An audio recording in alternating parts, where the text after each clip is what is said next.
I'm Janine. I'm going to be demonstrating 3 weight resistance exercises for my client, Susie Q. Susie Q is a 40-year-old female who has 0 wrist injuries and 0 musculoskeletal injuries. She hasn't really worked out before, but she's ready, willing, and able to work out now. The first exercise I'm going to demonstrate is a standard push-up. I chose the standard push-up because everyone is pretty much familiar with the standard push-up. And even if a person isn't able to do as many as they like or have really great form, it is easy to learn and it's easy to master.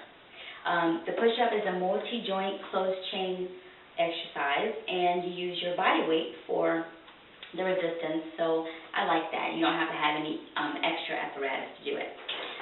The primary movers for the push-up are going to be the pectoralis major, the coracobrachialis, anterior deltoid, and serratus anterior. The stabilizers are going to be the serratus anterior, pectoralis minor, the rhomboids, and lower trapezius. The movement happens in 3 phases: a preparation, central, and a terminal phase, and I will demonstrate them now. The preparation phase begins with the client lying face down with their arms bent and their palms flat on the ground. The central phase of the exercise is also the concentric phase. What's going to happen is the client is going to push up, and they're going to remain in a straight line from the neck all the way down to the tailbone with their arms extended straight out.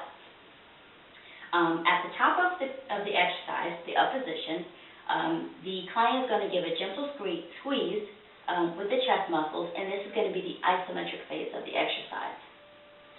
The terminal phase of the exercise happens when the client returns himself or herself down, and then they're going to stop about 3 inches above the ground.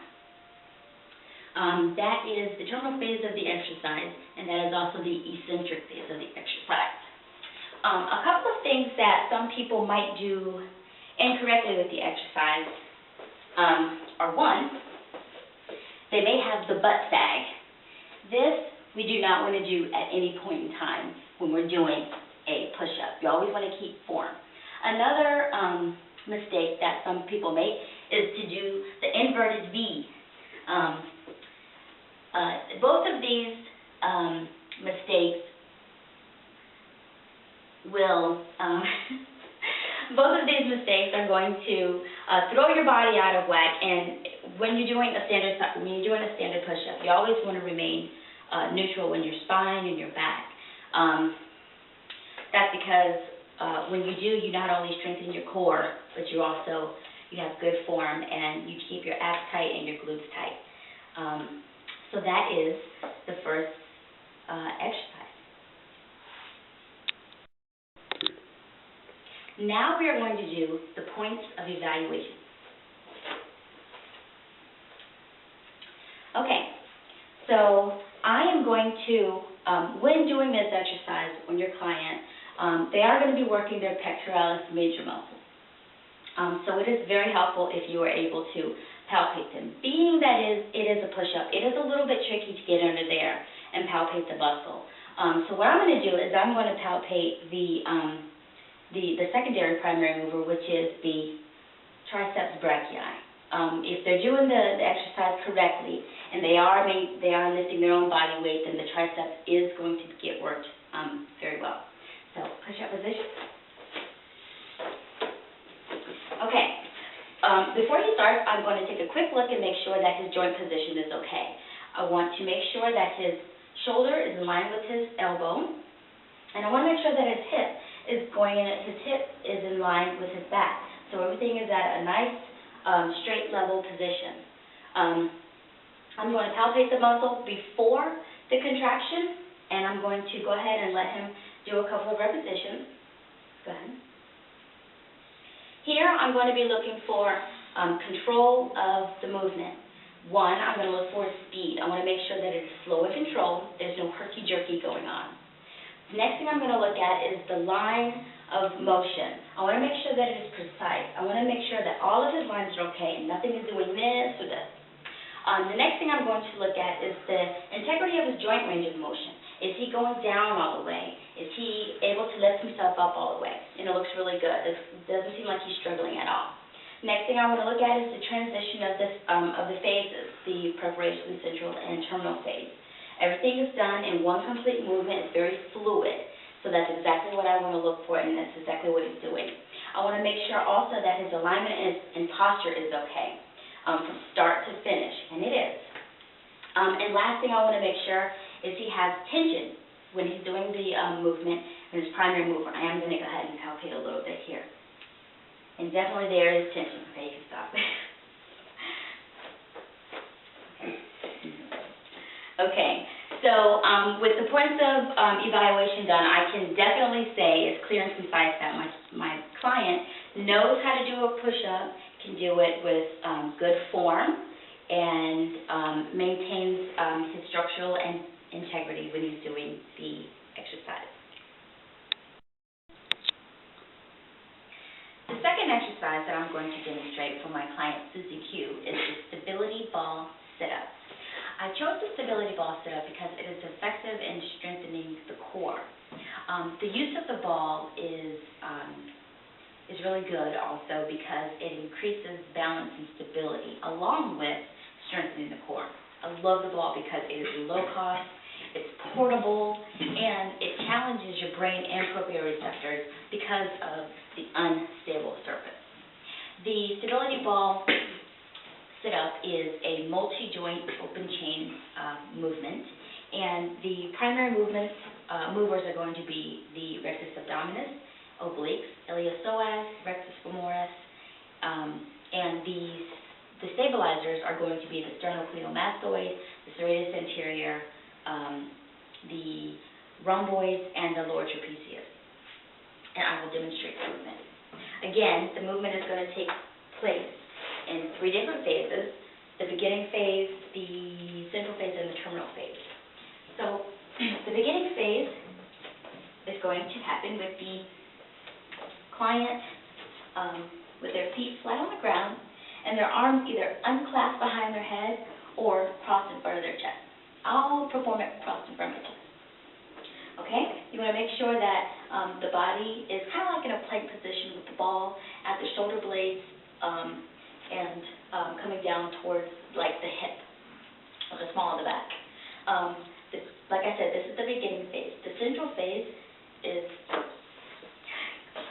going to happen, and the client is going to raise their body up to about a 90-degree angle. When you get to the top of the movement, right here, you're going to make a little squeeze here in your abs. This is going to be the concentric phase of the exercise. Next, the terminal phase is lowering the body back down onto the ball, feet still flat, and that is the eccentric phase of the exercise. So a few of them will look like this.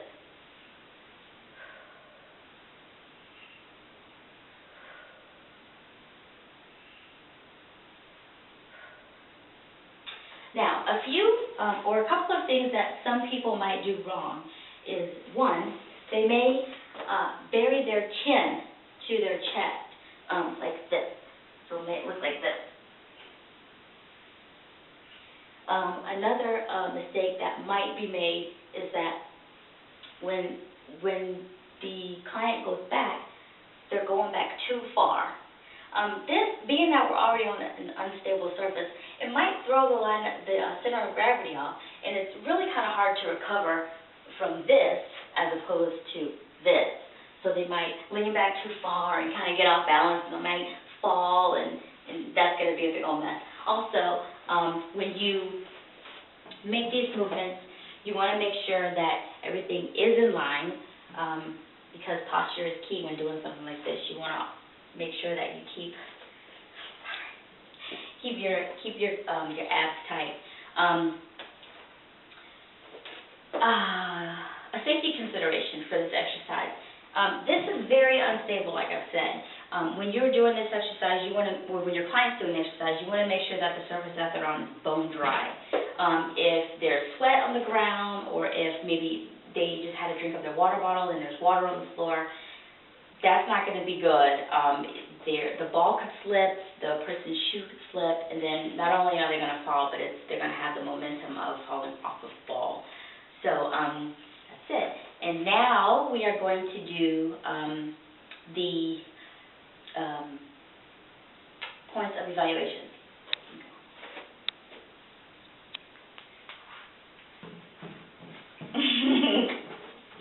Okay. So again, starting with the joints of, with the points of evaluation, the movers are going to be, like I said, the rectus abdominis. You can hear that. The rectus abdominis, which is all along here, and the obliques, which are going to be on the sides of the rectus abdominis, and also the rectus femoris. All of these abdominal muscles are going to be right in this area here. So when he is doing the contractions, I want to make sure that I feel them getting, pretty much doing this, like an accordion, shrinking up a little bit. Okay. All right, on to the points of evaluation. Okay, I'm going to put down my notes. Okay, so first, I want to make sure that I want to make sure of his joint position. His hip joint should be pretty much stable and kind of like in a plank with his knee joint, which everything is straight. Just a little bit. Okay, so this is a very good starting position and the beginning phase of the exercise. Okay, go ahead. Next, I'm going to check for, you can go ahead and keep doing it. I'm going to go ahead and check for muscle balance and muscle position. I want to make sure, I'm going to palpate here to check his muscle position and muscle balance. I want to make sure that when he is contracting and going up, that maybe one is contracting a little bit more than the other, because if it is, maybe he's doing a slight little turn or bend, and that was good for obliques, but not so much for just a regular sit-up. Okay, so muscle balance feels really good. Both of them are contracting at the same rate and the same speed, and this and everything is looking good. Next, I'm going to check for control of coordinated movement. The speed is good. Make sure you breathe out. And go up, out. Good. I want to make sure that it is nice and controlled.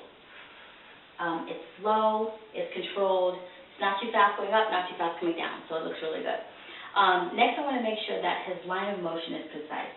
He's moving at he has a good line when he's moving. His back is pretty much straight, almost to a 90-degree angle. Some people will be able to get to 90, some people not so much.